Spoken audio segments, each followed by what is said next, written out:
মাদক বিরোধী দিবসের দিনই গাঁজা পাচারের চেষ্টা, পথ দুর্ঘটনার কারণে পর্দাফাঁস। আজ 26শে জুন আন্তর্জাতিক মাদক বিরোধী দিবস। এই উপলক্ষে এদিন সকাল থেকেই বিভিন্ন কর্মসূচির আয়োজন করা হয় পুলিশের তরফে। আর এই দিনই গাঁজা পাচারের পর্দা ফাঁস হলো একটি পথ দুর্ঘটনার কারণে। জানা গিয়েছে এদিন সদর ব্লকের কোনপাকড়ি এলাকায় রাস্তা দিয়ে যাওয়ার সময় একটি স্কুল পড়ুয়াকে পেছন থেকে ধাক্কা মারে একটি স্কুটি। ঘটনায় গুরুতর জখম হয় ওই পড়ুয়া। স্কুটির চালকও নিয়ন্ত্রণ হারিয়ে পড়ে যায় রাস্তার পাশে। দেখতে পেয়ে ছুটে আসে পথচারীরা, ভিড় জমে যায় ঘটনাস্থলে। এদিকে সুযোগ বুঝে চম্পট দেয় স্কুটির চালক। ছাত্রটিকে উদ্ধার করে তড়িঘড়ি নিয়ে যাওয়া হয় হাসপাতালে। এরপরে স্থানীয়রা স্কুটির কাছে এসে দেখতে পায় দুর্ঘটনার কারণে স্কুটির সামনের অংশ ভেঙে গিয়েছে, আর সেখান থেকেই বেরিয়ে আসছে একের পর এক গাঁজা বোঝাই প্যাকেট।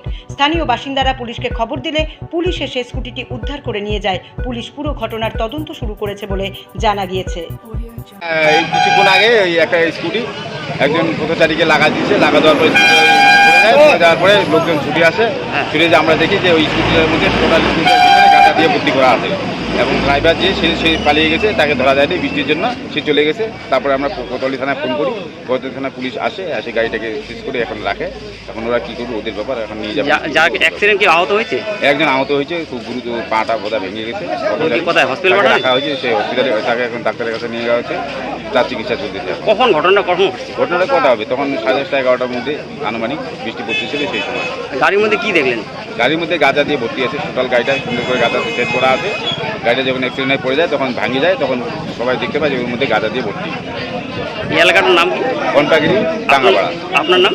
আমার নাম রহমান আলী, আমি পঞ্চায়েত সমিতি মেম্বার।